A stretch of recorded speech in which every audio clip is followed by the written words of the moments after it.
Hello everyone, उम्मीद करता हूँ आप सभी लोग स्वस्थ हैं। आज के इस सेशन में आरआरबी एनटीपीसी सीबीटी 2 जो एग्जाम आपका 2022 में कंडक्ट कराया गया था, 2019 वाला, इसके लेवल 5 के सभी अच्छे क्वेश्चंस हम डिस्कस करेंगे। मल्टीपल शिफ्ट्स में एग्जाम हुआ था, जो भी ठीक ठाक क्वेश्चन लगे वो मैं यहाँ पे चैप्टर वाइज आपको सोल्व कराऊंगा। टोटल 20 क्वेश्चन हमने यहाँ पे डिस्कस करने हैं, ठीक है। अगर ये आप कर लेते हैं, 20 क्वेश्चन आपसे इजीली हो पा रहे हैं, तो बाकी सारे क्वेश्चन तो आप कर ही लेंगे आराम से, ठीक है। तो मेजर जो भी ठीक ठाक सवाल है वो कर लेंगे प्रैक्टिस। और चैनल को सब्सक्राइब नहीं किया है तो चैनल को सब्सक्राइब कर लो। और कंप्लीट क्लासेस के लिए आरबी का प्रोफेसर बैच ज्वाइन कर सकते हैं, जिसमें सभी सब्जेक्ट्स की कंप्लीट क्लासेस आपको मिल जाएंगी। करंट अफेयर्स के लिए अलग से प्लेलिस्ट अवेलेबल है यूट्यूब चैनल पे, और मैथ्स का crash course, GK crash course और भी बहुत सारी फ्री प्लेलिस्ट आप लोगों के लिए अवेलेबल है, जो आपकी प्रैक्टिस में, आपकी लर्निंग में बहुत ज्यादा मदद कर सकती हैं। तो इन क्लासेस को जरूर देखिए। एनटीपीसी के जो सॉल्यूशंस मैं करा रहा हूँ, इसकी प्लेलिस्ट भी यूट्यूब पे बना दी गई है, जिसे आप देख सकते हैं, ठीक है। ऐसी कंप्यूटर की एक कंप्लीट प्लेलिस्ट है जो कि आप लोगों के लिए फ्री है। तो स्टार्ट करते हैं। सबसे पहले हम एलसीएम और एचसीएफ के सवाल देखते हैं कि क्या पूछा गया। पहला सवाल हमारे पास ये रहा। दो नंबर्स हैं, उनका एलसीएम 28 टाइम्स देयर एचसीएफ है। डिफरेंस एलसीएम और एचसीएफ का 405 है। नंबर्स का रेशियो हमें 4:7 दे रखा है। हमें बताना है डिफरेंस बिटवीन दी नंबर्स क्या होगा। तो आप पहले थोड़ी सी थ्योरी में आपको रिवाइज करा देता हूं, जिससे कोई भी दिक्कत ना हो। अगर मेरे पास एक नंबर है n1, इसे मैं और नंबर है n2, तो इन दोनों के बीच में कोई कॉमन फैक्टर होगा जिसे हम एचसीएफ बोलते हैं। तो एचसीएफ ये वो फैक्टर हो गया जो कॉमन है दोनों के बीच में। जो फैक्टर कॉमन नहीं है वो हो सकता है ए और बी। तो नंबर 1 को एच ए और नंबर 2 को एच बी में लिख सकता हूं, वेयर ए और बी आपस में क्या होंगे, को प्राइम होंगे। और मेरे पास H क्या होता है, इनका HCF होता है, ठीक है। आपको पता है एलसीएम क्या होता है। अगर एलसीएम लूंगा तो वो वैल्यू जो इससे भी कटे इससे भी कटे, वो मिनिमम वैल्यू बतानी है, तो वो मेरे पास A-B-H आ जाएगी। और एलसीएम को हम L से डिनोट करते हैं। तो एक हमारे पास रिलेशनशिप ये होती है। ये दोनों चीजें आप अच्छे तरीके से याद रख लीजिए। जहां मैं AB का डायरेक्टली भी यूज करूं कोई दिक्कत नहीं है। अगर आप नंबर 1 रेशियो नंबर 2 करेंगे, आपको पता है जो कॉमन फैक्टर है वो कट जाएंगे, मतलब H से H कट जाएगा। तो नंबर 1 रेशियो नंबर 2 ये A रेशियो B होता है। ये बेसिक सी थ्योरी एलसीएम एचसीएफ में आपके माइंड में रटी होनी चाहिए, जिससे कि कोई भी सवाल हो, कोई करने में दिक्कत ना आए। कहता है मेरे पास जो एलसीएम है दो नंबर्स का वो 28 टाइम्स देयर एचसीएफ है। तो एलसीएम क्या हो गया, 28H हो गया। डिफरेंस एलसीएम और एचसीएफ का वो इतना है, तो एलसीएम 28H है। एलसीएम में से एचसीएफ को घटाऊंगा तो ये किसके बराबर आ गया मेरे पास, 405 के बराबर आ गया। यहां से थोड़ा सोल्व करूंगा तो 27H 405 के बराबर। और मेरे पास यहाँ पे H का मान आ जाएगा 1 जा और 5 जा 15। एचसीएफ आ गया 15। नंबर्स का रेशियो दे रखा है 4:7। तो अगर नंबर्स का रेशियो यहाँ पे मेरे पास 4:7 है, तो हमें बताना है कि positive difference between the numbers. अगर मैंने आपको बताया नंबर्स का रेशियो क्या होता है, ए रेशियो बी ही होता है, ठीक है। तो अगर नंबर्स का डिफरेंस मुझे बताना है, तो नंबर्स का डिफरेंस क्या होगा, आप कहेंगे सर ये कुछ नहीं है, ए माइनस बी इंटू में एच, ये नंबर्स का डिफरेंस हो जाता है। तो यहाँ पे ए और बी अगर दे रखा है तो इनका डिफरेंस 7 - 4 ये आ गया 3। ए 4 है, बी 7 है, इनका डिफरेंस आ गया मेरे पास 3। तो 3 एचसीएफ कितना है 15। तो 45 मेरा इस क्वेश्चन का क्या आ जाएगा, आंसर आ जाएगा। क्वेश्चन खत्म हो गया। चलें आगे। एक और चीज याद कर लीजिए, नंबर 1 इंटू में नंबर 2 ये हमारे पास बराबर होता है एलसीएम इंटू में एचसीएफ, ठीक है। देख लीजिए आप, ये AH है मेरे पास, ये BH है। तो AH into BH AB, H square ABH क्या हो जाएगा, एलसीएम, और ये हो गया एचसीएफ। अगला सवाल हमारे पास फटाफट से करेंगे। कहता है दो नंबर्स का एलसीएम 20 टाइम्स देयर एचसीएफ है। सम एलसीएम और एचसीएफ का 504 है। तो एलसीएम और एचसीएफ का सम कितना, 504। यहां से अगर मैं सोल्व करूंगा तो 21H 504, H का मान कितना आ जाएगा 24, एचसीएफ निकल गया। Difference between the numbers is 24। तो मैं कह सकता हूं यहां पे अगर पहले नंबर को बड़ा मान लूं तो a माइनस बी इंटू में h, यही आएगा दोनों नंबर्स के बीच का डिफरेंस।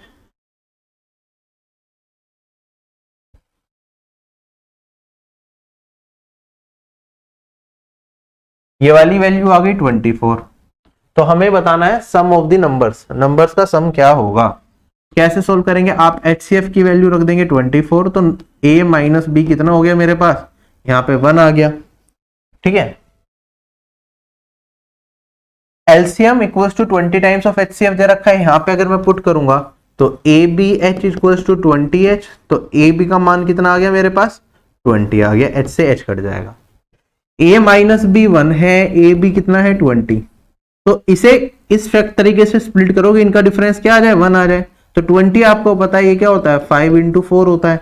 तो मैं कह सकता हूं, अब देखो 5 और 4 का डिफरेंस 5 माइनस 4 1, 5 इंटू 4 20, तो A हो गया 5 और B हो गया मेरा 4, ये मिल गया।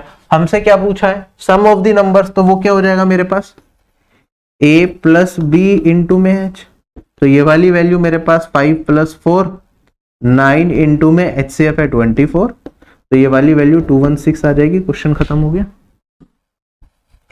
इस तरीके से आप कर सकते, वरना अगर A माइनस बी आपको मिल गया, A भी मिल गया, अगर आपको इंडिविजुअली A और B की वैल्यू नहीं निकालनी तो यहाँ पे आप फॉर्मूला भी लगा सकते हैं। आपको पता है A प्लस बी क्या होता है, ये होता है रूट में A माइनस बी का होल स्क्वायर प्लस 4AB, तो ये फॉर्मूला लगा देते हैं। तो A माइनस B whole square 1 square plus 4 into में AB कितना है मेरे पास 20, तो ये आता है 81, रूट में 81 मतलब 9, तो A प्लस बी का मान आप 9 निकाल लेते, ऐसे भी कर सकते थे अगर डायरेक्टली ऐसे नहीं दिखता तो। जो चीज निकालनी है उसके बेसिस पे आप अपने आंसर को मॉडिफाई कर सकते हैं। अगला सवाल हमारे पास ये है कि दो नंबर्स का एलसीएम 35 टाइम्स दिया HCF है, एलसीएम और HCF का डिफरेंस इतना है, नंबर्स के बीच में डिफरेंस इतना है, तो सम ऑफ नंबर्स बता दो। बिल्कुल सेम क्वेश्चन है, होमवर्क में करना है और कमेंट सेक्शन में कमेंट करके आंसर भी बताना है। चलिए अगले सवाल पे चलते हैं। अब एवरेज पे बेस्ड एक सवाल है, अच्छा सवाल है ये वाला हमारे पास। कहता है करिश्मा 5400 रुपीज खर्च करती है एक आइटम के परचेज पे हर साल पिछले 3 सालों से। जो पर यूनिट प्राइस है उस आइटम का वो ईयर टू ईयर वेरी करता है। पर यूनिट प्राइस उस आइटम का पहले साल 9 रुपए के हिसाब से था, दूसरे साल उसका 24 रुपए था और तीसरे साल 14.40 था। आगे कहता है कि एवरेज पर यूनिट प्राइस बता दो जो करिश्मा ने पे करा है इन 3 सालों में इस पर्टिकुलर आइटम के लिए। ठीक है, कहने का मतलब यह है, करिश्मा ने मान लो जैसे आपकी दुकान है, आपकी स्टेशनरी की दुकान है, आपने क्या करा, कविता एक ऐसी स्टेशनरी की दुकान ओन करती है, वो क्या करती है, बुक्स खरीदती है। ठीक है, 5400 रुपए हर साल बुक्स खरीदने पे वो लगाती है। तो पहले साल उसने जो बुक्स खरीदी वो 9 रुपए पर किलो, 9 रुपए पर बुक के हिसाब से खरीदी, फिर अगले साल 24 रुपए पर बुक के हिसाब से खरीदी और तीसरे साल 14.4 रुपीज पर बुक के हिसाब से उसने बुक खरीदी। तो हमें बताना है कि तीनों सालों का एवरेज मिला के एक बुक का प्राइस एवरेज में उसे क्या पड़ा। आई थिंक अब क्वेश्चन थोड़ा ज्यादा क्लियर हो रहा होगा आपको। तो एवरेज क्या होता है मेरे पास, आप कहते हैं sir sum of observation divided by number of observation, यही होता है मेरे पास एवरेज। तो टोटल मेरे पास कितने पैसे उसने टोटल पे करे आप बता सकते हैं। आप कहेंगे सर 5400 हर साल वो पे कर रही है, तो 5400 इंटू में 3 क्या, ये मेरा सम ऑफ ऑब्जर्वेशन हो गया। ठीक है, टोटल इतने रुपए उसने खर्च करे, टोटल कितनी यूनिट्स खरीदी अगर मैं उससे डिवाइड कर दूं तो मुझे एवरेज प्राइस पर यूनिट मिल जाएगा। तो आप कहेंगे सर पहले साल उसने 9 रुपए के हिसाब से एक यूनिट खरीदी, तो कितनी यूनिट्स खरीदी होंगी 5400 में, 54 डिवाइडेड बाय 9, पहले साल इतनी यूनिट्स, दूसरे साल 5400 डिवाइडेड बाय 24 और तीसरे साल कितनी यूनिट्स खरीदी उसने 14.40 डिवाइडेड बाय 5400 रुपीज की खरीदी डिवाइडेड बाय 14.4। क्या यही मेरा इस क्वेश्चन का आंसर आएगा। सम ऑफ ऑब्जर्वेशन टोटल पैसे उसने कितने खर्च करे और टोटल यूनिट उसने कितनी खरीदी इससे डिवाइड कर दूंगा तो पर यूनिट प्राइस मुझे मिल जाएगा, एवरेज प्राइस क्या रहा यूनिट का वो मिल जाएगा। आप देखेंगे यहाँ पे तो 5400 तो सब जगह कॉमन है तो कट जाएगा, मेरे पास बचेगा 3 डिवाइडेड बाय 1/9 प्लस 1/24 प्लस 14.4 है। ठीक है, ऊपर नीचे 5 से अगर मैं मल्टीप्लाई कर दूं तो मेरे पास ये वाली वैल्यू 72 और ये 5। ठीक है, एलसीएम ले लेंगे यहाँ पे, तो 9, 24 और 72 का एलसीएम 72 ही आएगा। 8 जा 3 जा और ये तो 5 है ही, 72 को ऊपर ले जाता हूं। वैल्यू कितनी बनी मेरे पास, 8 + 3 11 16। 8 से 72 को काटूंगा तो मेरे पास बचेगा 9, तो 3 × 9 27 डिवाइडेड बाई 2 बचा, that is 13.5। This is the average price per unit जो उसने पे करा पिछले 3 सालों में। मिक्सचर एंड एलिगेशन से जुड़ा हुआ एक सवाल है, वो हम देखते हैं। क्वेश्चन में क्या आता है, एक क्वांटिटी, एक सर्टेन क्वांटिटी है हमारे पास जिसमें 35% शुगर सॉल्यूशन है और हमारे पास 8 लीटर 48% शुगर सॉल्यूशन है। अब इन दोनों को किस तरीके से मिक्स किया जाए कि हमें 40% शुगर सॉल्यूशन मिल जाए। Sorry, I repeat my sentence again. Question में क्या कहता है हमारे पास कि एक 35% शुगर सॉल्यूशन को हमने 8 लीटर 48% शुगर सॉल्यूशन में मिलाया तो हमें 40% शुगर सॉल्यूशन मिला। हमें बताना है कितने लीटर हमने 35% शुगर सॉल्यूशन मिलाया होगा। तो आप कहेंगे सर सीधा एलिगेशन का सवाल है, लगा दो। 35% शुगर सॉल्यूशन है, यहाँ पे 48 है और हमें मिला कितना, 40% मिक्सचर में। ठीक है, तो किस रेशियो में मिलाया होगा वो मुझे मिल जाएगा। आप कहेंगे सर यहाँ पे ये 5% आ गया, इसमें से इसे घटा दिया, इसमें से इसे घटाऊंगा तो ये वाली वैल्यू मेरे पास 8% आ जाएगी। रेशियो निकालूंगा तो 8:5 आ गया, मतलब ये अगर 5 रेशियो मिलाया तो ये 8 रेशियो मिलाया गया होगा। इसकी तो मुझे बता रखा है ये सोल्यूशन कितना था, 8 लीटर। 5 रेशियो अगर 8 लीटर को रिप्रेजेंट करता है तो 1 रेशियो 1.6 लीटर को रिप्रेजेंट करेगा। तो 8 रेशियो 8 इंटू में 1.6, ये वाली वैल्यू मुझे दे देगा 128, 12.8। 12.8 इज माई राइट आंसर। ठीक है, अगला सवाल हमारे पास कहता है, मेरे पास एक ब्लेंड है एप्पल जूस और ऑरेंज जूस का जिसमें 20% एप्पल जूस है। एक दूसरा ब्लेंड है मेरे पास इन दोनों जूसेस का जिसमें 30% ऑरेंज जूस है। इन दोनों को मिक्स कर दिया कुछ इस तरीके से कि जो फाइनल मेरे पास मिक्सचर बना उसमें एप्पल जूस और ऑरेंज जूस का रेशियो 4:3 है। तो हमें बताना है किस रेशियो में पहला सॉल्यूशन और दूसरा सॉल्यूशन मिलाया गया होगा ये वाला सॉल्यूशन पाने के लिए। कैसे सोल्व करेंगे, अब देखो जब हमारे पास एक सॉल्यूशन को दूसरे सॉल्यूशन में मिलाया जाता है और एक फिक्स्ड परसेंटेज या रेशियो हमें मिल जाता है फाइनल सॉल्यूशन का, तो उस केस में हम क्या चीज यूज करते हैं, एलिगेशन यूज करते हैं। किस रेशियो में मिलाया गया वो निकालने के लिए हम कैसे करेंगे, या तो आप एप्पल जूस की परसेंटेज पकड़ लो या फिर आप ऑरेंज जूस की परसेंटेज पकड़ लो। अब मैं एप्पल जूस को लेके चलता हूं। अगर मैं एप्पल जूस से करता हूं तो आप कहेंगे 20% एप्पल जूस है, 20% कितना होता है 1/5 पहले मिक्सचर में। दूसरे मिक्सचर में 30% ऑरेंज जूस है तो एप्पल जूस कितना होगा 70%, तो ये हो गया 7/10। जब इन दोनों को मिलाया गया तो जो मिक्सचर बना उसके अंदर एप्पल जूस है 4 रेशियो, ऑरेंज जूस है 3 रेशियो, तो टोटल कितना हो गया 7। एप्पल जूस का फ्रैक्शन कितना होगा 4/7, इतना ही तो एप्पल जूस होगा टोटल के अंदर। अगर इसमें एलिगेशन लगा दिया जाए तो मुझे रेशियो मिल जाएगा किस रेशियो में ये और ये मिलाए गए हैं। अब आप किस तरीके से करेंगे सिंप्लीफाई करने के लिए, क्योंकि फ्रैक्शन में तो मुश्किल हो जाएगा। 7, 5 और 10 का एलसीएम ले लो, ये आ जाएगा 70। तो इसमें भी 70 से गुना, इसमें भी 70 से गुना और इसमें भी 70 से गुना। ये वाली वैल्यू आ गई 14, ये वाली वैल्यू आ गई मेरे पास 49 और ये वाली वैल्यू आ गई 40। एलिगेशन लगाऊंगा, 40 में से 14 को हटाऊंगा तो 26 आ गया, 49 में से 40 को घटाऊंगा तो 9 आ गया।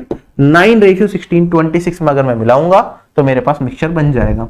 ये मैंने एप्पल की कंसंट्रेशन को यूज करके किया, आप चाहते तो इसमें ऑरेंज जूस की कंसंट्रेशन को यूज करके भी कर सकते थे। ऑरेंज जूस की कंसंट्रेशन से कैसे करते, पहले सॉल्यूशन में 20% एप्पल जूस है, ऑरेंज जूस कितना होगा 80%, 80% मतलब 4/5। दूसरे सॉल्यूशन में ऑरेंज जूस है 30% मतलब 3/10। फाइनल जो सॉल्यूशन बना उसमें ऑरेंज जूस कितना है 3 रेशियो, टोटल है 7, तो 3/7। इसमें भी आप अगर लगाएंगे तो अगेन मुझे क्या करना पड़ेगा, इन तीनों का एलसीएम लूंगा तो मेरे पास क्या आ गया 70, यहां पे भी 70, इंटू में 70 और ये भी इंटू में 70।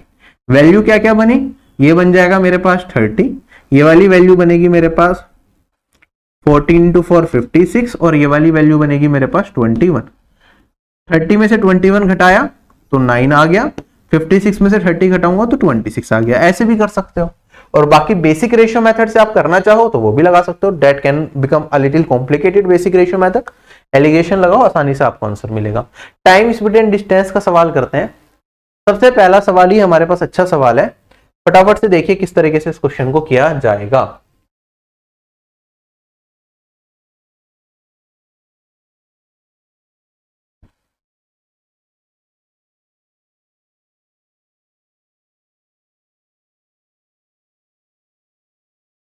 क्वेश्चन में हमें कहता है कि रमन अपने घर से रोज सुबह 7:40 पे निकलता है और ऑफिस 9:46 पे पहुंच जाता है। तो कितने घंटे लग रहे हैं उसे? 2 आवर एंड 10 मिनट ये लग रहा है। आगे बढ़ते हैं।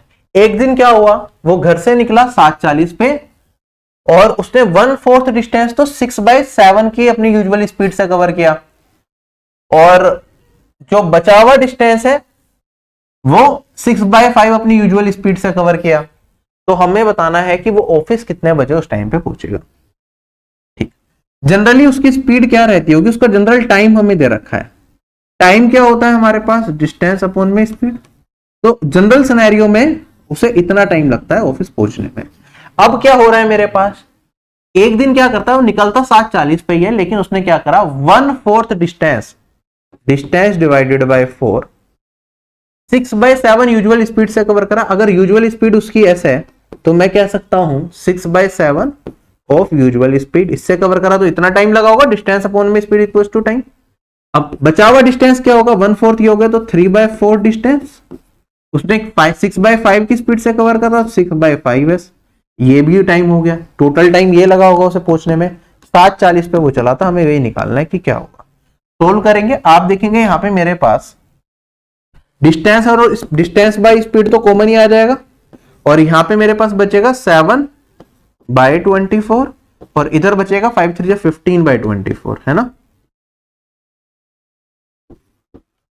अगर इसे सिंप्लीफाई कर दें, देखो डिस्टेंस अपॉन यहाँ पे तो 15 + 7 22/24 मतलब 11/12 बचा, और डिस्टेंस अपॉन में स्पीड क्या है, टाइम। उसका ओरिजिनल टाइम कितना था, 2 आवर 10 मिनट। अगर आप इसे सिंप्लीफाई करना चाहें तो आप इसे लिख सकते हैं 2, और यहां पे 10 मिनट नहीं है, सॉरी 6 मिनट है, मैंने थोड़ा सा गलत लिख दिया था। 6 मिनट को आर में कन्वर्ट करेंगे तो मेरे पास 6/60, और ये वाली वैल्यू आ जाएगी मेरे पास 1/10, तो 21/10 यही टाइम आएगा आवर्स में। तो ये आ गया 21/10। सोल्व करेंगे, यहाँ पे मेरे पास वैल्यू आ जाएगी, 3 से काट दिया 4 और यहाँ पे आ जाएगा 7, 77/40 ये हो जाएगा मेरे पास 1 आवर 37/40। 37/40 आवर को मिनट में कन्वर्ट करने के लिए 60 से मल्टीप्लाई, तो ये 3 और ये 2, 37 × 3 111 डिवाइडेड बाय 2 करूंगा तो 55, तो 1 आवर 55 मिनट, और फिर मेरे पास 1/2 बचा तो 30 सेकंड्स के बराबर होगा, तो 30 सेकंड्स। 7:40 निकला, 1 आवर 55 मिनट अगर इसमें जोड़ूंगा तो मेरे पास क्या बचेगा, 9:35, और 30 सेकंड जोड़ूंगा तो ये यही वैल्यू आएगी या नहीं आएगी। Option number B is correct. Clear है क्वेश्चन सभी लोगों को? नोट कर लो, सीजीएल में भी पूछा जा चुका है इस तरीके का क्वेश्चन, आपको करना आना चाहिए। ठीक है, यहाँ पे किसी को कंफ्यूजन है कि मैंने ये कैसे करा, तो 111 डिवाइडेड बाय 2 बचा था, इतना मिनट था, मैंने ब्रेक करा, फिर से मैंने 55 मिनट प्लस 1/2 मिनट बच रहा है, सेकंड में कन्वर्ट करने के लिए 60 सेकंड्स, तो 55 मिनट 30 सेकंड्स ये चीज करिए। ठीक है, ये डायरेक्टली 1/2 मिनट मुझे पता है 30 सेकंड होता है, तो मैंने वो करके नहीं दिखाया था। कंफ्यूज नहीं होना है बिल्कुल भी। अगले सवाल पे मैं चलता हूं। एक train certain distance uniform speed से कवर करती है। अगर ट्रेन की स्पीड 12 km/h फास्टर होती तो उसे 8 घंटे कम लगते शेड्यूल टाइम से। अगर ट्रेन की स्पीड स्लोअर होती 12 km/h से तो उसे 12 आवर्स ज्यादा लगते शेड्यूल टाइम से। हमें लेंथ बता दो जर्नी की क्या है। इस टाइप का क्वेश्चन और इसका फॉर्मूला मैंने आपको YouTube पे भी टाइम स्पीड डिस्टेंस के क्रैश कोर्स में कराया है, जिसमें फॉर्मूले को मैंने इस तरीके से बताया था, time speed distance complex formula करके। वो टाइप आप देखोगे तो आपको याद आ जाएगा। डिटेल्ड कोर्स में भी मैंने आपको एप्लीकेशन पे भी करा रखा है, तो मैं डायरेक्टली फॉर्मूला लिखाता हूँ। कब होता है? जब हमारी नॉर्मल से स्पीड कुछ थोड़ी सी इंक्रीज जो हो रही है वो दे रखा हो। अगर स्पीड इंक्रीज हुई तो टाइम कम हो जाएगा, स्पीड डिक्रीज हुई तो टाइम बढ़ जाएगा। तो उस केस में फॉर्मूला क्या होता है वो ध्यान से समझिएगा। मेरे पास जो टाइम होता है वो बराबर होता है original speed plus minus change in speed divided by change in speed into में चेंज इन टाइम। क्या ये फॉर्मूला याद रह जाएगा?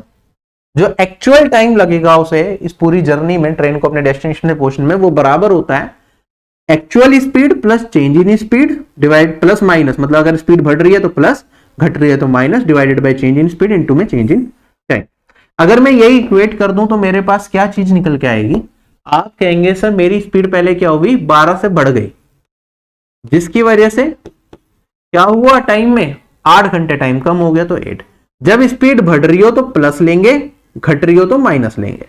अब आगे क्या कहता है? अगर मैं स्पीड को 12 किलोमीटर पर आवर से घटा दूं तो s माइनस 12 कर दिया, यहां पे फिर से मेरे पास डिनोमिनेटर में 12, टाइम क्या हो गया? टाइम 12 घंटे ज्यादा लग रहा है, तो ये हो गया change in time, that is 12। Solve करके मैं ओरिजिनल स्पीड निकाल सकता हूं। आप कहेंगे सर 12 से 12 एलिमिनेट हो जाएगा मेरे पास, 8 2 और ये मेरे पास 3 आ जाएगा, इसे ब्रैकेट लगा देता हूं। 2s है 3s है तो इधर s बचेगा, 24 और 36 इधर जाके ऐड होगा तो बन गया 60। ओरिजिनल स्पीड आ गई 60। टाइम कितना आएगा? अगर टाइम निकालूंगा तो 60 प्लस 12 डिवाइडेड बाई 12 इंटू में 8, तो ये वाली वैल्यू 72/12 दैट इज 6 इंटू 8 48 आ गया। तो टाइम ओरिजिनली उसे इतना लग रहा होगा। हमसे पूछा जर्नी की लेंथ क्या होगी? जर्नी की length is nothing but speed into time, तो ये हो जाएगा मेरे पास 60 इंटू में 48, आंसर आ जाएगा 0, 6 8 जा 48, 4 कैरी फॉरवर्ड 32, 24 और 4 28। This is my answer. चलें आगे। फॉर्मूला याद रख लेना, बहुत काम का फॉर्मूला है, बेसिक से करने जाओगे बहुत लंबा टाइम लगा दोगे। टाइम एंड वर्क का सवाल अब हम करेंगे। क्वेश्चन में पढ़िए क्या कह रहा है।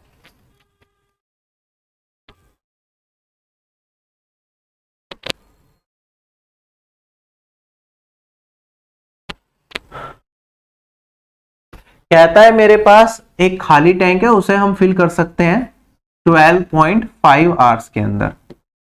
ठीक है, टैंक के बॉटम पे एक लीक है जो भरे हुए टैंक को खाली कर सकता है 17.5 आवर्स के अंदर।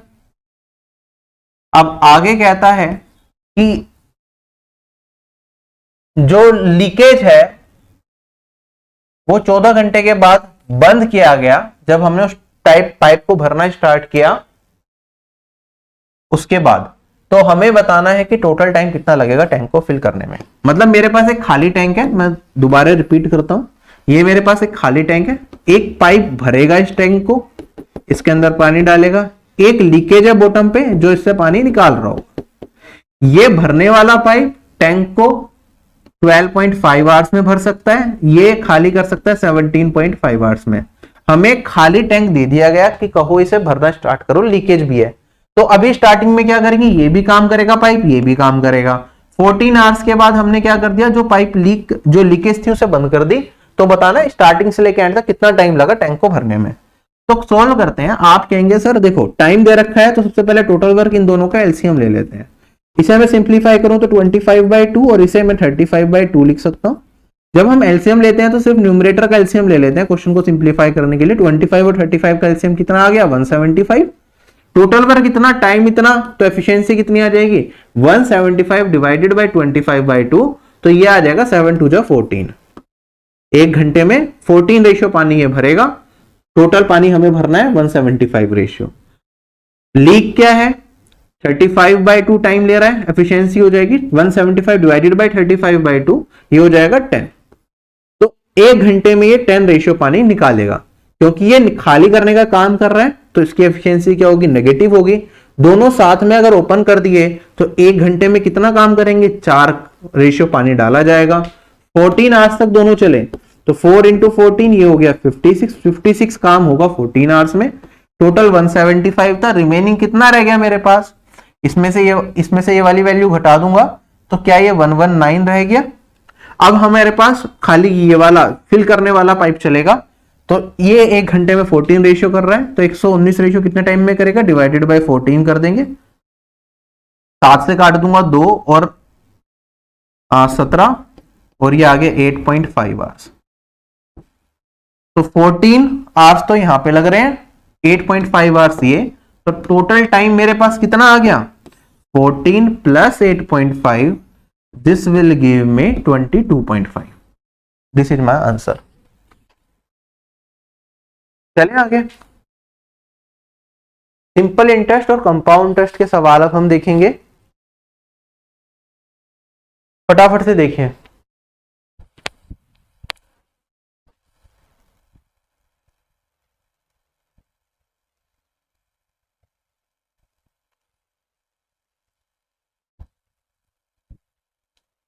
कुछ पैसा हमने 5 साल के लिए निवेश किया एक सर्टेन रेट पे, और जो 5 साल के बाद अमाउंट हमें मिलेगा वो मिलेगा 9800। अगर सेम पैसे को ही मैं 10 साल के लिए दे देता सेम रेट पे, तो जो अमाउंट मिलता वो मिलता इतना। तो हमें बताना है अगर दोनों केसेस में सिंपल इंटरेस्ट ही लगाया गया है तो rate of interest per annum क्या रहेगा। आप कहेंगे सर प्रिंसिपल है, simple interest amount after 5 years है और अमाउंट आफ्टर 10 ईयर्स है। तो यहां पे प्रिंसिपल से 5 साल का एसआई इसमें जोड़ दूं तो अमाउंट आफ्टर 5 ईयर्स मिलेगा, और इसमें 5 साल का और सिंपल इंटरेस्ट जोड़ दूं तो मेरे पास अमाउंट आफ्टर 10 ईयर्स मिल जाएगा, यही होगा। तो ये वाली वैल्यू है मेरे पास 9800 और ये वाली वैल्यू है मेरे पास 112,600। तो 5 साल का सिंपल इंटरेस्ट कितना हो गया मेरे पास 2800, ठीक है। तो यहां पे भी ये 2800 होगा, अगर ये घटा दूं 5 साल का सिंपल इंटरेस्ट इसमें से, तो प्रिंसिपल मिल जाएगा मुझे 7000। 5 साल का सिंपल इंटरेस्ट इतना है, तो 1 साल का सिंपल इंटरेस्ट कितना होगा, यहां पे आप काटेंगे तो ये आ गया मेरे पास 560। प्रिंसिपल है इतना, 1 साल का ब्याज इतना है, रेट ऑफ इंटरेस्ट कितना होता है 1 साल का ब्याज भाग में प्रिंसिपल इनटू में 100%, और ये वाली वैल्यू मेरे पास देखो जीरो वगैरह तो छोड़ दो, 7 से काटूंगा 56 तो 8 टाइम्स जाएगा, तो 8 आ रहा है मेरे पास यहाँ पे। तो मेरा आंसर क्या होगा 8% ही होगा, खत्म हो गया क्वेश्चन। बाकी 1 0। चलें आगे, नेक्स्ट क्वेश्चन हमारे पास। क्वेश्चन में कहता है मेरे पास कुछ पैसे हैं जो बन जाते हैं 22,494 7 ईयर्स में x% पर एनम ब्याज दर पे। अगर रेट ऑफ सिंपल इंटरेस्ट हमारा x प्लस 4% होता तो अमाउंट 7 साल में बन जाता हमारा इतना। तो हमें बताना है कि हमने कितने पैसे निवेश किए, ठीक है। इस तरीके से इस क्वेश्चन को हम सोल्व कर सकते। आप कहेंगे सर 7 साल की बात हो रही है, यहाँ पे x% रेट है, यहाँ पे x प्लस 4, तो कितना ज्यादा हमें इंटरेस्ट इस केस में मिला होगा। आप कहेंगे सर 4 ज्यादा है 1 साल में, तो 7 साल के अंदर 7 इंटू 4%, ये हो गया 28%। 28% ऑफ प्रिंसिपल, इतना ब्याज हमें एक्स्ट्रा मिला होगा इस वाले केस में। तो इसमें से इसे घटा दूंगा तो मेरे पास वैल्यू क्या बचेगी, 7 में से 4 गया तो मेरे पास 3, 91 में से 49 घटाऊंगा तो 42, और यहाँ पे मेरे पास 25 में से 22 घटाया तो 3। 28% ऑफ प्रिंसिपल इसके बराबर है, तो प्रिंसिपल का मान निकाल लेंगे। आप यहाँ पे ध्यान से देखिए, क्योंकि ये 28 4 का मल्टीपल है मेरे पास, और यहाँ पे 4 का मल्टीपल नहीं हो सकता, ओड वैल्यू है, तो ये 7 का भी है, तो 7 से काटूंगा पहले मैं 4, और 7 से अगर मैंने इसे काटा तो 4 जा 28 62, 8 जा 63, 9 जा 4% ऑफ प्रिंसिपल इसके बराबर 100% ऑफ प्रिंसिपल किसके बराबर हो जाएगा, इनटू में 25 करना पड़ेगा। 25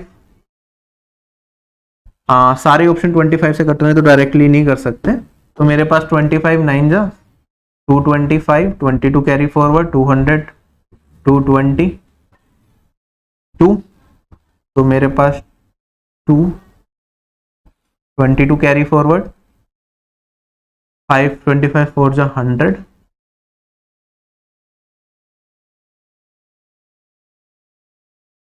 दिस इज माय आंसर। चले आगे।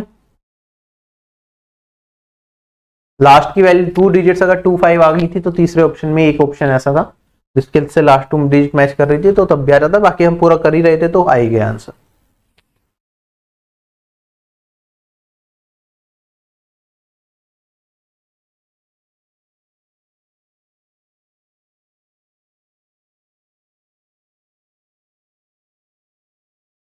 देखो क्वेश्चन में क्या दे रखा है,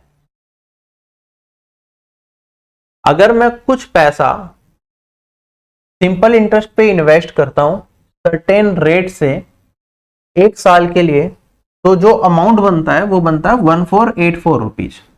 अगर रेट ऑफ इंटरेस्ट मेरा 2% हायर होता तो अमाउंट मेरा क्या हो जाता, 26.50 ज्यादा होता। तो हमें बताना है कितने पैसे इन्वेस्ट किए, what was the interest that was paid on the sum invested at the original price. जो पैसा मैंने ओरिजिनल प्राइस पे इन्वेस्ट किया था, ओरिजिनल रेट पे जो इन्वेस्ट किया था, उसका इंटरेस्ट मुझे बताना है। अब आप ध्यान से देखिए इस चीज को कि कैसे हम इस क्वेश्चन को कर सकते हैं। अगर मैं 2% ज्यादा पे देता तो 1 साल में इतना ज्यादा ब्याज मिलता। 2% ज्यादा पे देने का मतलब 2% of principal, 2% of principal extra मिलता। वही तो मेरे पास यहाँ पे 26.50 के फॉर्म में दे रखा है। अगर मैं इसमें 50 से मल्टीप्लाई कर दूं तो मेरे पास प्रिंसिपल आ जाएगा या नहीं आ जाएगा अपने आप का 100%। कोई भी चीज खुद होती है, तो ये वाली वैल्यू आ गई मेरे पास यहाँ पे। ये 0 से 1 0 तो ये हटा ही दो, कोई इसका मतलब नहीं है, और ये हटा दूंगा इसे काट के। तो यहाँ पे 5 या 25, 130, 132 प्रिंसिपल आ गया मेरा इतना। 1 साल के बाद सिंपल इंटरेस्ट पे पैसा हम दे रहे थे इतना, सिंपल इंटरेस्ट लगा के टोटल अमाउंट इतना दे रहे थे, तो कितना ब्याज मिल रहा था ओरिजिनली हमें वही बताना है। 84 में से 25 को घटा दूंगा तो मेरे पास 59 बचेगा, और मेरे पास 14 में से 13 को घटाऊंगा तो 1। This is my answer 159 original interest. चले आगे। अगला सवाल हमारे पास, कुछ पैसे हमने 40% पर एनम कंपाउंड इंटरेस्ट पे इन्वेस्ट किए 2 साल के लिए, जहां पे इंटरेस्ट एनुअली कंपाउंड किया जा रहा था। अगर इंटरेस्ट हाफ ईयरली कंपाउंडेड होता तो मेच्योरिटी पे हमें 2 साल के बाद 4544 रुपीज एक्स्ट्रा मिलते। तो हमें बताना है कितने पैसे इन्वेस्ट किए गए थे।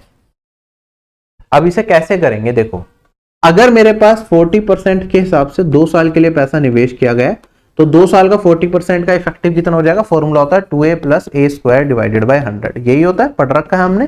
तो 40 × 40 + 40 ये हो गया 80 + 1600 डिवाइडेड बाय 100 दैट इज 16। तो ये वाली वैल्यू हो गई 96। अब हाफ ईयरली बेसिस पे देंगे तो आप कहेंगे सर 2 साल में 4 साइकिल्स बनेंगी, किस किस की। इसका आधा कर दिया मैंने, 6 महीने में ब्याज कितना मिलेगा 20%, फिर अगले 6 महीने में 20%, फिर 20, फिर 20, ये बनेगा। इफेक्टिव इंटरेस्ट अगर मुझे निकालना है डायरेक्टली, आपके ऊपर आप किस तरीके से करना चाहें, ठीक है। अगर आपको 12 की पावर 4 पता है तो आप डायरेक्टली भी कर सकते हैं। उसमें हम क्या करते हैं कि मैं 10 का पैसा बन रहा है 12 1 साल में, पावर 4 कर दूंगा, फिर यहाँ पे जो डिफरेंस आएगा वो मेरा जो इंटरेस्ट बन रहा होगा उसे बता रहा होगा, उससे कर सकते हैं। वरना यहाँ पे मैं क्या करूंगा, 2 2 के पेयर बना दूंगा, 20 और 20। 20 का इफेक्टिव कितना आएगा, फॉर्मूला लगाओगे तो आप कहेंगे सर 20 + 20 40, और उसके बाद 20 × 20 400 डिवाइडेड बाय 100 तो 4, तो ये बनेगा 44। ऐसे इन दोनों का इफेक्टिव बनेगा 44। 44 और 44 का इफेक्टिव करूंगा तो 44 का स्क्वायर क्या होता है आपको पता होना चाहिए। ये वाली वैल्यू होती है 1936। तो 44 × 44 डिवाइडेड बाय 100 दैट इज 19.36, और 44 × में 2 दैट इज 88। इफेक्टिव रेट आ गया ये। अब इन दोनों का डिफरेंस अगर हम देखें, ये बड़ी वैल्यू है, ये छोटी वैल्यू है, ठीक है। यहाँ पे इतना % है, यहाँ पे इतना % है। तो 88 + 8 96 होता है, तो इसमें 8 घटा दूं अगर 19 में से मैं, तो मेरे पास वैल्यू बचेगी यहाँ पे 11.36। यहाँ पे 11.36% एक्स्ट्रा ब्याज मिल रहा है मुझे, और ये किसको रिप्रेजेंट करता है, 4544 को। तो 11.36% ऑफ प्रिंसिपल रिप्रेजेंट कर रहा है 4544 को। हमें प्रिंसिपल का मान बताना है, सोल्व कर लेंगे। आप ध्यान से अगर देखें तो ये पॉइंट हटा दूं तो यहाँ पे 2 0 लग जाएंगे, ठीक है। और 1136 से क्या ये सीधा 4 टाइम्स कट रहा है, देखो 11 इंटू 4 44 होता है, तो उससे थोड़ा सा ज्यादा है। 36 इंटू 4 144, तो 44 प्लस 140, देखो 44 144, ये वैल्यू बन गई 4544। ठीक, कैलकुलेशन अपने हिसाब से भी आप देख सकते हो कि ये 4 गुना ही जा रहा है, तो ये वैल्यू आ जाएगी 400। अगर ये 400 आ गई 1% ऑफ प्रिंसिपल, तो प्रिंसिपल कितना हो जाएगा 400 में 2 जीरो और लगा दोगे, क्वेश्चन हो गया खत्म। चले आगे। एक बार जब भी कोई कैलकुलेशन आपको दिखती है इस तरह की और ये पूरा, तो पूरा को एक बार काट के देख लिया करो, क्या पूरा एक्स बार की में कट रहा है। अगर एक बार की में पूरा कट रहा है तो कैलकुलेशन बहुत आसान हो जाती है। कई बार एक बार की में पूरा नहीं जा रहा होता, मान लो ये मेरे पास 1136 है, ये वाली वैल्यू 25 समथिंग कुछ होती, 2534, तो मुझे पता है कि 2 टाइम्स करूंगा 22, ये इससे बहुत ज्यादा लीग से बाहर जा रहा है तो नहीं कटेगा। लेकिन यहाँ पे 4 टाइम्स कर रहा हूँ 44, तो पूरा लीग में जा रहा है, तो वही कटने के चांसेस बहुत बन जाते हैं कि पूरा पूरा कट जाए। अगला सवाल मेरे पास 22,100 रुपये है, इसे डिवाइड कर दिया तिमिर और मोनाली में कुछ इस तरीके से कि दोनों ने अपने शेयर्स को 10% कंपाउंड इंटरेस्ट पे ब्याज पे लगा दिया। जो मैच्योरिटी के बाद मोनाली को पैसा मिलेगा, मोनाली की मैच्योरिटी 18 साल के बाद, वो सेम अमाउंट होगा जो पैसा तिमिर को मिलेगा 20 इयर्स के बाद। तो हमें बताना है मोनाली का शेयर क्या था इनिशियल सम में। कैसे सोल्व करेंगे? देखो तिमिर और मोनाली में हमने बांटे हैं ना ये 22,100 रुपीज। मोनाली का पैसा 18 साल के लिए ब्याज पे लग रहा है, तिमिर का 20 साल के लिए, तो गैप कितने का आ गया 2 साल का। रेट ऑफ इंटरेस्ट कितना है हमारे पास 10%। 10% का मतलब 1/10, 10 रुपए इन्वेस्ट करें तो मेरे पास कितने बनते हैं 11, और 2 साल की बात डिफरेंस है तो यहाँ पे पावर 2 कर देते हैं। ये रेशियो किसका दे देता है? अब यहाँ पे जो छोटे वाली वैल्यू होती है वो उसे रिप्रेजेंट करती है जिसका पैसा ज्यादा टाइम के लिए लगा होता है। ज्यादा टाइम के लिए तिमिर का लगा है तो ये नीचे आएगा तिमिर और ऊपर आएगा मोनाली। ये मेरे पास क्या होगा, इनके उस पैसे का रेशियो होगा जो इन्होंने स्टार्टिंग में दिया होगा, जिससे कि अमाउंट इनका फाइनली सेम आ जाए। मैं एक बार दोबारा बेसिक से करके बता देता हूं, जो बिगिनर्स है उन्हें ऐसे समझ नहीं आएगा। आप कहेंगे सर मान लो तिमिर को टी अमाउंट मिला, 20 साल के बाद इसका पैसा मैच्योर हुआ है, रेट ऑफ इंटरेस्ट अगर 10% है तो 1 साल में पैसा क्या बनेगा 10, अगर इन्वेस्ट करें तो 11 बनेगा, 20 साल में कितना बन जाएगा, इसकी पावर 20 यही बनेगा तिमिर का पैसा। अगर मैं मोनाली की बात करूंगा, रेट ऑफ इंटरेस्ट उसका भी 10% है तो 10 का 11 बनेगा, 1 साल में 18 साल के लिए उसने इन्वेस्ट करे तो पावर 80। तिमिर बाय मोनाली अगर मैं कर दूं, देखो बेस सेम है, पावर यहाँ पे 20 है, यहाँ पे 18 है, तो ये मेरे पास 11, या उल्टा कर देते हैं मोनाली बाय तिमिर कर देता हूं, मोनाली बाय तिमिर करूंगा मैं, तो ये 11/10 है, यहाँ पे 20 है, ये डिनोमिनेटर में जाएगा पावर 18, तो 20 माइनस 18 होएगा और ये वाली वैल्यू आ जाएगी 11/10 इंटू में 2। वही चीज मैंने यहाँ पर डायरेक्टली लिखी। आप डायरेक्टली जब लिखते हैं इस तरीके से तो आप क्या करते हैं, जिसका पैसा कम टाइम के लिए ब्याज पे लगा है उसे बड़ी वैल्यू उसे रिप्रेजेंट करती है, क्योंकि कम टाइम मिला है उसे पैसे, तो ज्यादा पैसे इन्वेस्ट करेंगे कम टाइम के लिए, तभी तो वो अमाउंट उसके बराबर हो सकता है जब कम पैसा ज्यादा टाइम के लिए इन्वेस्ट किया जाए। तो मोनाली 11 स्क्वायर के रेशियो को रिप्रेजेंट करेगा और तभी 10 रेशियो के स्क्वायर को रिप्रेजेंट करेगा, ये आ जाएगा 121/100। टोटल कितना हो गया मेरे पास 221। 221 रेशियो किसे रिप्रेजेंट कर रहा है, इसे 1 रेशियो किसे रिप्रेजेंट करेगा 100 को। हमें बताना है मोनाली ने का शेयर क्या था इनिशियल सम में, तो मोनाली का रेशियो था 121 रेशियो, तो मोनाली का आंसर आ गया 12100। क्लियर? चले आगे। ट्रिग्नोमेट्री पे बेस्ड है, सिंपल सा सवाल है, लेकिन बहुत ही ज्यादा सिंपल सवाल आए होंगे, उनमें से एक ठीक ठाक सवाल हमने उठाया है। क्वेश्चन में क्या था, कोस स्क्वायर 45 प्लस थीटा एक plus cos square 45 minus theta divide by ये सब कुछ दे रखा है। हमें बताना है मेरा आंसर क्या आएगा। 4 ऑप्शन दे रखे हैं। देखो मेरे पास क्या है, एक एक्सप्रेशन है, एक मेरे पास एक्सप्रेशन है, 0 इक्वेशन 1 वेरिएबल है, एक वेरिएबल है, इक्वेशन 0 है तो 1 माइनस 0 ये आ गया 1। 1 वेरिएबल की वैल्यू कुछ भी मान सकता हूं, तो थीटा मुझे यहाँ पे कंफ्यूज ही कर रहा है, तो थीटा को क्या कर दो 0 रख दो। ठीक है, 0/0 की फॉर्म नहीं आनी चाहिए, थीटा की बस वही वैल्यू रखनी है। 0 कर दूंगा कोई दिक्कत नहीं है, cos स्क्वायर 45 वैल्यू होती है, cos स्क्वायर 45 वैल्यू होती है। अब यहाँ पे आप टू cos स्क्वायर 45 हो जाएगा। cos 45 क्या होता है मेरे पास, 1/√2 स्क्वायर करूंगा तो 1/2। कोसेक स्क्वायर 30 क्या हो जाएगा, 2 का स्क्वायर 4, साइन स्क्वायर 45 क्या हो जाएगा 1/2, माइनस सेक स्क्वायर 60 क्या हो जाएगा 2 का स्क्वायर 4। क्वेश्चन खत्म हो गया। 2 माइनस 4 यहाँ पे -2 और यहाँ पे 1, तो -1/2 क्या होगा मेरा इस क्वेश्चन का आंसर आएगा। अगले सवाल पे चलता हूं। हाइट एंड डिस्टेंस का सवाल है, पढ़िए जरा आराम से कि क्या क्वेश्चन में कह रहा है।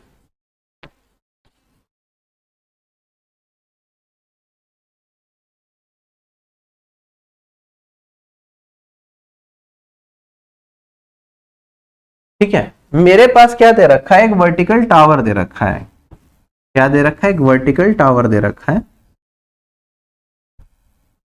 और हमें क्या दे रखा है, एक कार है जो कि यूनिफॉर्म स्पीड पे मूव कर रही है और टू टावर की तरफ ही आ रही है। आदमी यहां पे है, ये मेरा टावर है। एक कार मेरे पास होगी जो कॉन्टिन्यूसली इसकी तरफ मूव कर रही है। जो एंगल ऑफ डिप्रेशन है वो 45 डिग्री से 60 डिग्री हो जाता है 10 मिनट के अंदर जब कार चलती है। तो इधर चल रही है तो 10 मिनट के बाद कार यहां पे पहुंची होगी। अगर एंगल ऑफ डिप्रेशन की बात करूं तो यहां से ये एंगल ऑफ डिप्रेशन है, यहां पे ये। तो जो एंगल ऑफ डिप्रेशन होता है वही मेरा एंगल ऑफ एलिवेशन भी बन जाता है। जैसे अगर मैं पहले केस में देखूं तो एंगल ऑफ डिप्रेशन ये होता है मेरा, जो कि पहले 45 डिग्री दे रखा था। तो 45 डिग्री ये वर्ट पैरेलल लाइंस है तो ये भी 45 डिग्री हो जाएगा। तो angle of depression angle of inclination के बराबर ही होता है।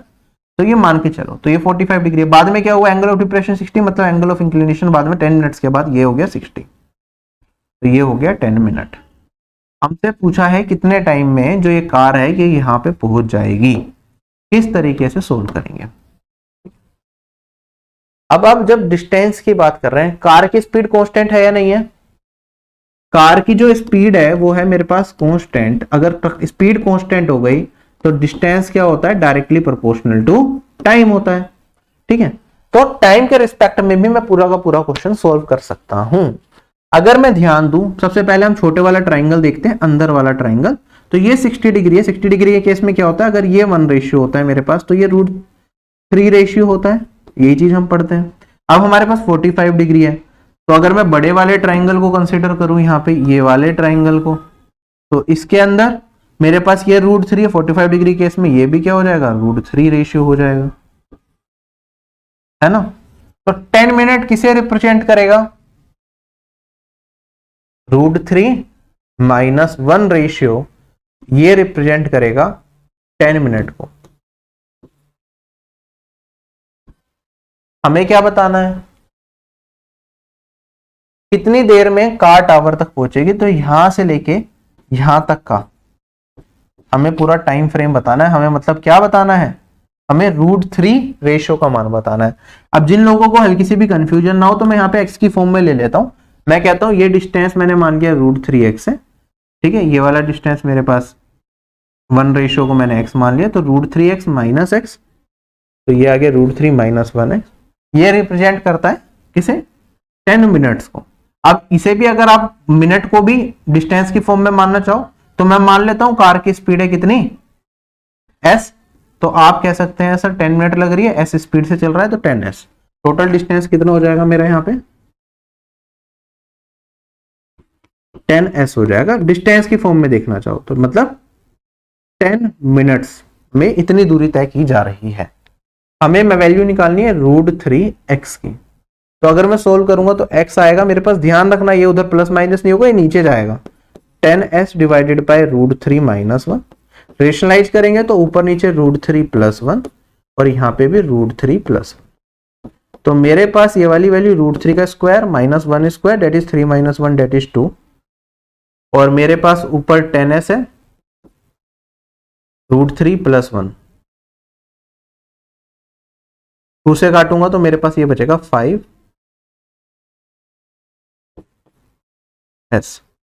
x की वैल्यू आई। अगर मैं √3x निकाल लूं जो मुझे निकालना था तो इसमें क्या करना पड़ेगा, मुझे √3 से मल्टीप्लाई करना पड़ेगा।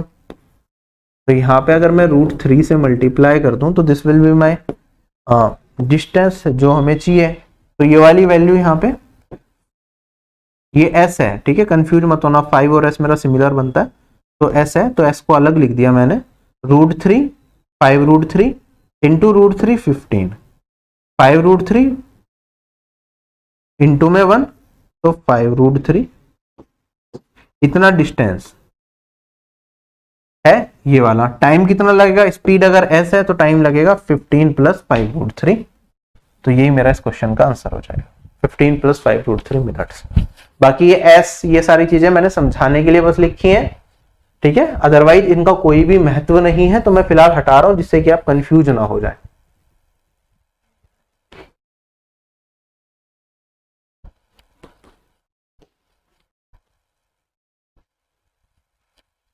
चलूं अगले सवाल पे।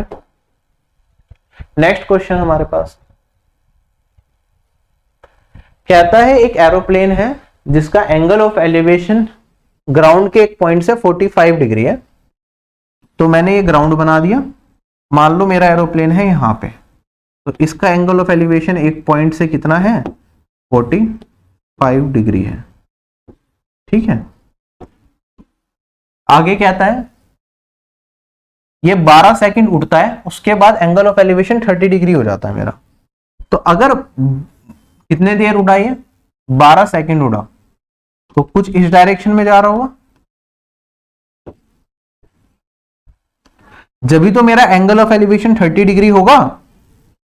अगर ये इस डायरेक्शन में उड़ता तो एंगल ऑफ एलिवेशन 45 से बढ़ के 60 या कुछ और जाता। क्लियर है या नहीं है?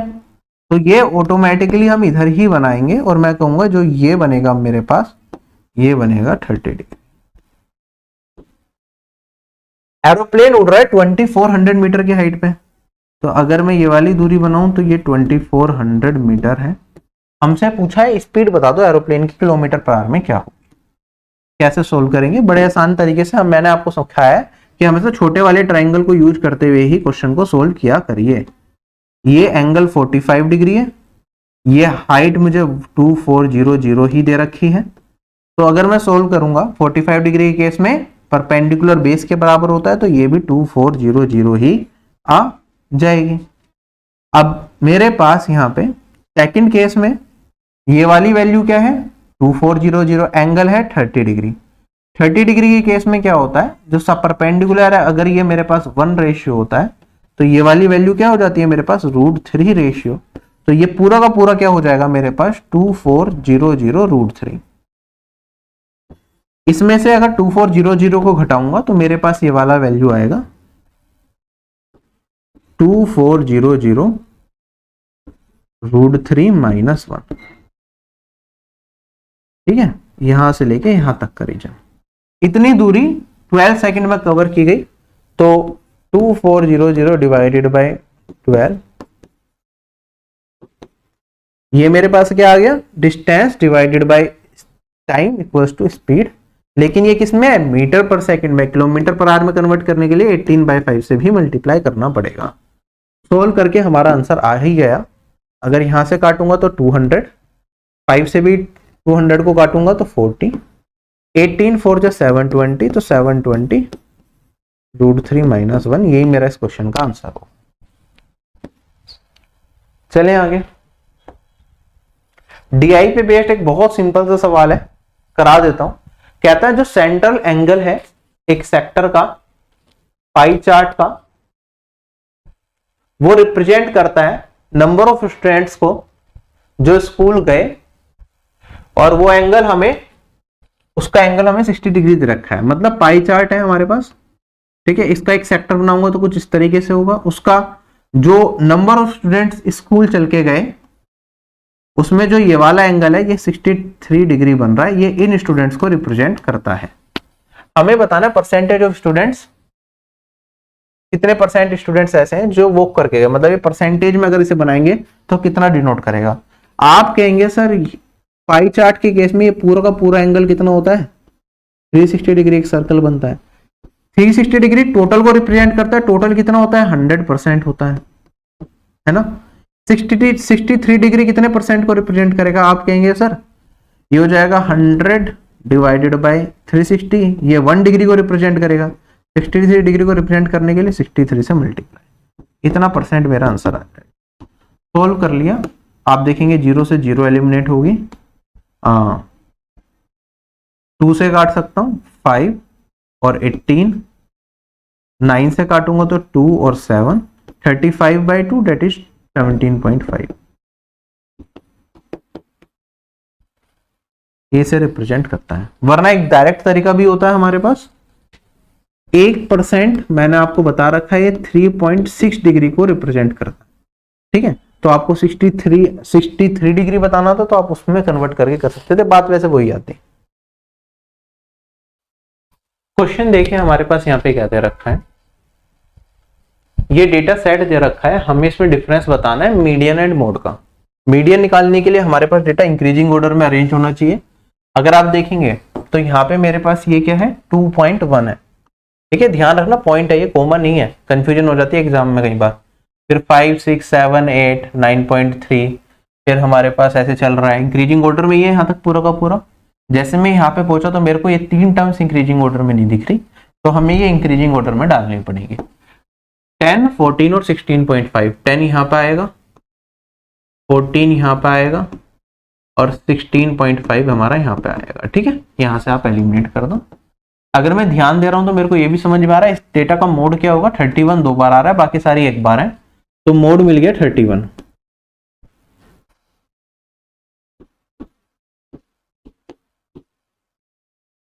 अगर मैं बात करता हूं मीडियन की, तो मीडियन क्या होती है, मिडिल टर्म।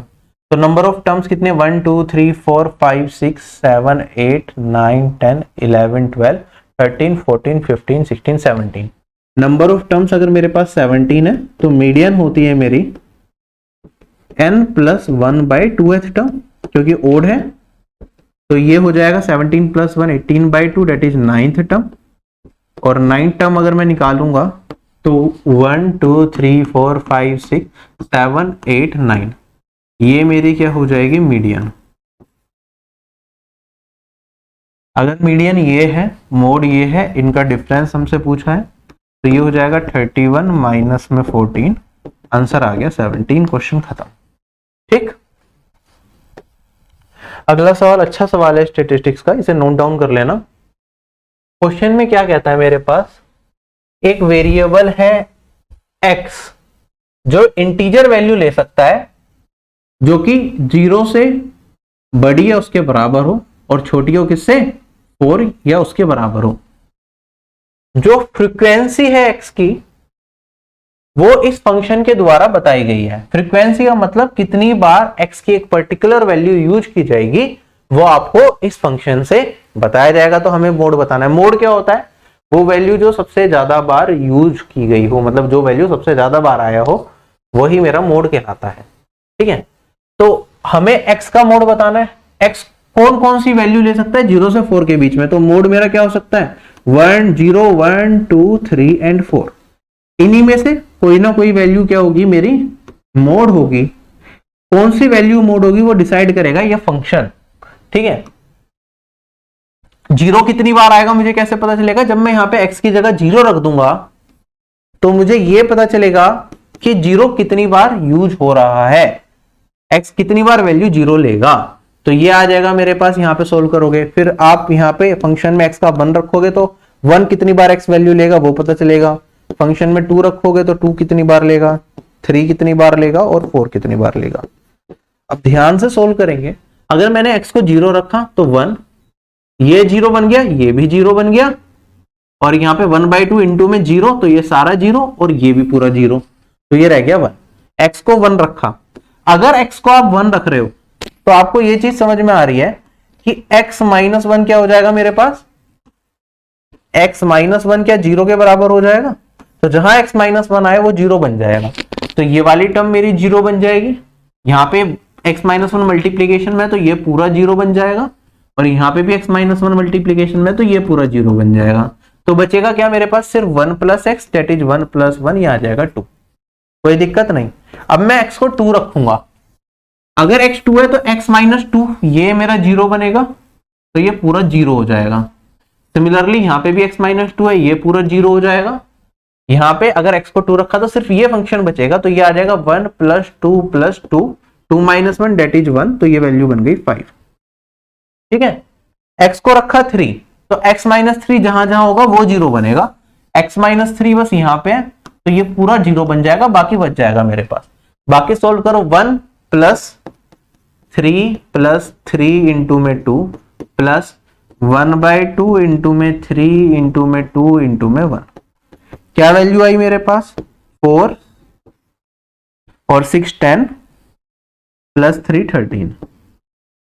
अब x को 4 रखेंगे तो मेरे पास कोई भी 0 नहीं बनेगा, क्योंकि x - 4 कहीं भी नहीं है, पूरा सोल्व करना पड़ेगा। 1 + 4 5 प्लस 4 इंटू में 3 12, तो यहां तक बन गया 17। चलो आगे चलो, 1/2 इंटू में 4 2, ये 3 इंटू में 2, तो ये बन गया मेरे पास 6 2 जा 12, 12 प्लस 17 29। आगे बढ़ते हैं, 1/3 यहाँ पे 4 3 2 1 यही बनेगा, 3 से 3 एलिमिनेट होगा, 4 2 जा 8, तो -8 ये बचेगा 21। तो x जब 4 है तो वो 21 टाइम्स यूज किया गया है, तो मोड क्या हो जाएगा मेरे पास 4। ठीक है, बेसिकली ये मेरे पास नंबर है। अगर आप डेटा सेट में देखना चाहें नंबर और इनकी फ्रीक्वेंसी कि 0 कितनी बार आया, मेरा 0 आया 1 बार, ये 1 आया 2 बार, 2 आया मेरा 5 बार, और 3 आया मेरे पास यहाँ पे 13 टाइम्स, और 4 आया मेरे पास यहाँ पे 21 टाइम्स। तो यही मेरा क्या हो जाएगा, मोड। कंफ्यूज नहीं होना है बिल्कुल भी, क्वेश्चन को नोट डाउन कर लेना अपनी कॉपी में, जिससे कि फ्यूचर में याद रह सके। तो this marks the end of this class. I hope this class is beneficial to all of you. Officer batch join कर सकते हो अपनी कंप्लीट प्रिपरेशन के लिए, वरना कोई आपका एस्पिरेंट है, आपके साथ का कोई बच्चा है जिसका जो बेसिक से कंप्लीट तैयारी करना चाहता है टीयर 2 लेवल की एसएससी में, तो वो ऑफिसर बैच उसे ज्वाइन करा दो, जिससे कि कंप्लीट सब्जेक्ट्स की कंप्लीट प्रिपरेशन उसकी एक ही जगह से हो जाए। इसके अंदर मॉक टेस्ट, कुछ स्टेट एग्जाम्स में हिंदी सब्जेक्ट आता है तो हिंदी की क्लासेस, काफी एग्जाम्स में स्टेनोग्राफी पूछी जाती है, स्टेनोग्राफी क्लासेस भी इसमें इंक्लूडेड है, तो आपकी कंप्लीट तैयारी हो जाएगी। अगर आप रेलवे एग्जाम्स को प्रिपेयर कर रहे हैं तो भी इस बैच से आपकी कंप्लीट प्रिपरेशन हो जाएगी। साथ ही साथ मैथ्स के लिए, अगर आपको लगता है सिर्फ मैथ्स पढ़ना है, तो मैथ्स के लिए अलग से एक कोर्स अवेलेबल है, द्रोणाचार्य बैच, जिसमें मैथ्स और उसके साथ रीजनिंग फ्री रखा गया है। वो कंप्लीट कोर्स आपको मिल जाएगा, recorded classes pre plus mains complete, कोई दिक्कत आपको नहीं है। कि और आपको किसी इंडिविजुअल सब्जेक्ट की क्लासेस चाहिए तो वो भी आप आरबी एप्लीकेशन से परचेज कर सकते हैं। और टेलीग्राम ग्रुप को जरूर ज्वाइन करें, जिसमें सारे प्रीवियस ईयर पेपर आपको मिल जाएंगे। आरबी की वेबसाइट पर आप मॉक फॉर्म में टेस्ट दे सकते हैं। Bye bye everyone, take care, have a nice day and जय हिंद।